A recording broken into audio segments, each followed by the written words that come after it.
What if getting lean did not have to be so hard? Most people obsess over calories, macros, and rigid gym bro routines, but they're missing the habits that make fat loss automatic. So in this video, I'm ranking and I'm breaking down the 7 most underrated habits that make getting lean faster and way easier. And I'm breaking it all down with some help from the biggest names in YouTube fitness. So you can finally get lean without the gym bro routine. Now, we've got Mike Diamonds with a warning shot, and we're ranking these takes from that bottom tier, that gym bro noise tier, to the undeniable winners at the top. So by the end, you'll know exactly what works and what does not. So Mike, what's wrong with our family and friends? Another study by the New England Journal of Medicine found that if your friend becomes obese, you have a 57% chance of increasing obesity yourself. And even if your friend lives hundreds of miles away, it sounds simple, but if you have a close connection with unhealthy people, then it's likely that you're going to be unhealthy yourself. How crazy is that? If your closest circle is obese, you're 50% more likely to gain weight too, even if they're halfway across the world. But hold on, we're not going full gym bro mode and telling you to ditch your friends and family. Instead, here's what I did, and it works for tons of my clients too. Step 1, find a small fitness community. Obvious, right? But it's not just about working out together. The real game changer are all the other habits that you absorb. Because people who train consistently, they are not just working out. They're also dialing in their nutrition, optimizing their sleep,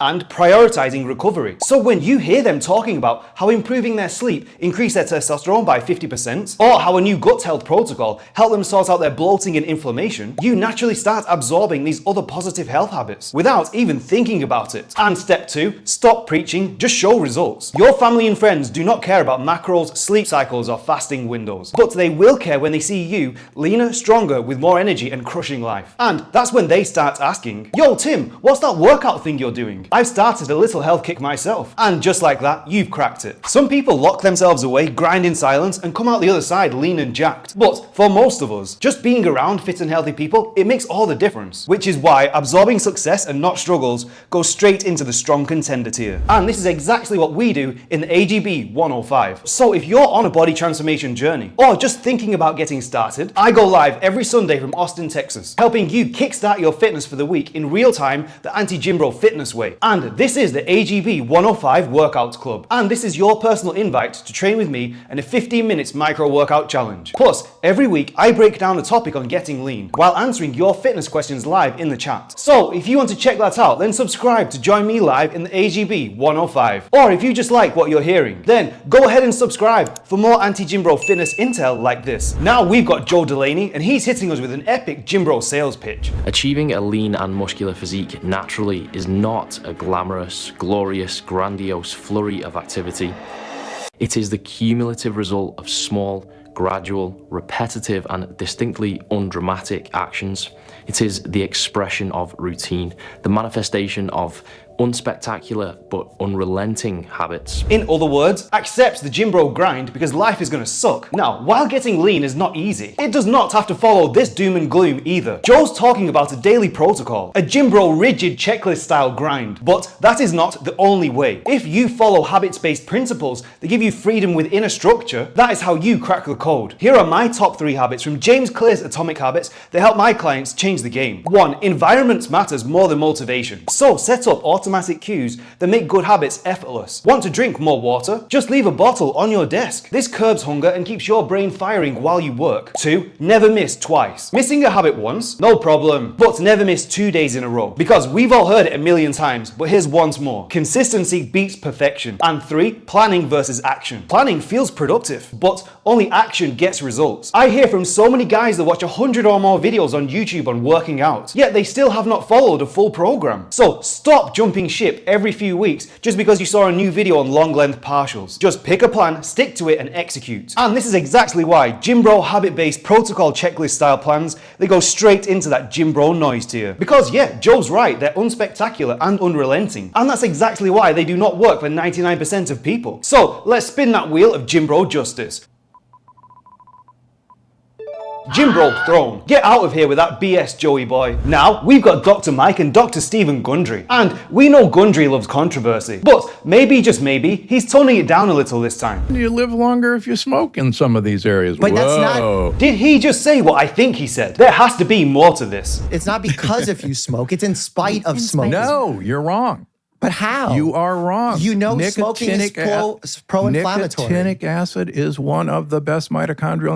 Dr. Gundry, we have to end this conversation. The British doctors study Smoking showed is not that good. We need to at least end with British British doctors who smoke have a 30% less incidence of Parkinson's and dementia. Because they die of 10 other diseases beforehand. Did you catch that? First, Gundry throws out that nicotinic acid argument. Then, mid-sentence, he ditches it for something he thinks sounds better. And he drops the 30% lower dementia risk stat. But Dr. Mike just shuts him down. This is how these guys operate. Take a grain of truth, spin it into something controversial, and next thing you know, people are out here smoking, thinking it's a good idea for their health. And this guy is a real cardiothoracic surgeon, giving out this dangerous advice. So, what is the real takeaway here? Beware of the clickbait mini content that hijacks your brain's fear response. And here's a real life example from my own family. Someone tells him, did you know dates don't spike your blood sugar? So he starts eating them. But then he sees a video of someone wearing a continuous glucose monitor showing a blood sugar spike from dates. So he stops eating them. But hold up, here's what he didn't consider. 1. His physiology is very different from both of these people. What spikes their blood sugar is not necessarily what spikes his. 2. Why is he even stressed about a blood sugar spike anyway? Of course carbohydrates raise blood sugar, that's normal. It does not automatically mean fat gain or poor health. And 3. It's a date, a fruit. You know eating a couple of dates is not an issue. It's only an issue when you're slamming down 1,000 calories worth. This one's tricky because there's a ton of great info in short form content. We just have to be careful filtering the BS. And that's exactly why this short soundbite style advice,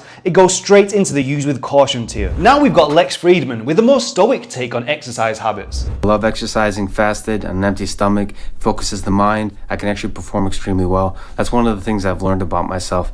Everybody's different, but I've actually learned for like martial arts, for combat sports, for intense workouts even. I just personally enjoy working out fasted. Now, whether he works out fasted or not, it's not the point. Lex is busy as hell and he does not waste time waiting around for his pre-workout to kick in. He fits training into his day, fasted at home, and just gets on with it. So Lex ran 7 miles and then... That's 20 minutes. Every minute you do 10 push-ups and 5 pull-ups. It's a great quick way to exhaust the muscle. Also a really good test of mental toughness. And this is a perfect example of a micro workout challenge. Structuring workouts like this means that you're not bound by bodybuilder style 3-minute rest periods or making time for the gym on a busy work day. So unless you're training for pure strength and performance, there are plenty of ways to exhaust the muscle and get the stimulus that you need. So just like Lex, build your own time-based challenges, something that gives you a mental and physical challenge to replace or even supplement your main workouts. And one of my favorites is this 15 minutes layered fiber sweep pull session. First off, start with tempo sets of bent over rows. So your biggest back muscles take the brunt of the load first, and the extended tempo creates a strong mind-muscle connection. Then move on to supinated rows to failure. Now your biceps step in as secondary helpers, plus your mid-back gets fully finished off. And finally, end on concentration curls to fully isolate and exhaust the biceps for maximum stimulus. You know I'm all about micro workout challenges. Get them done anywhere in hardly any time at all, with a massive stimulus that will take double or triple the time in the gym. So the fact that Lex is out here doing them too, come on, nowhere else but the undeniable winner tier. And if you're new here, my name is Tim. I'm a food scientist and personal trainer, now based in Austin, Texas. I specialize in helping guys hit 10 to 15% body fat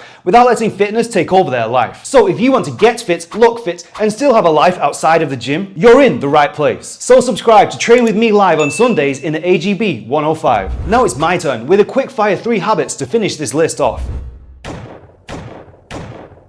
1. Walk for at least 10 minutes after every meal. This simple habit improves digestion and speeds up body composition changes because a quick 10-minute walk after a meal has a huge impact on insulin sensitivity. Plus, instead of feeling sluggish and bloated, you feel lighter, more energized, and less prone to cravings. 2. Win the first hour of your day. Your morning dictates your momentum, so set the tone early. For me, I have to move first thing. Otherwise, I'm irritable and a nightmare to be around. So whether it's stretching, a short walk, or just a few push-ups, get your blood flowing early to stay sharp, focused, and on track. And 3, the no 0 days policy. Simply do something every single day. Because when life gets busy, it's easy to skip workouts. But that is how momentum dies. So even if it is just a 5-minute set of squats, do it because something is always better than nothing. And an unbroken streak of activity, it locks in fitness for life. No need to rank these, they're all killer habits. So for more coaching tips, watch my video here.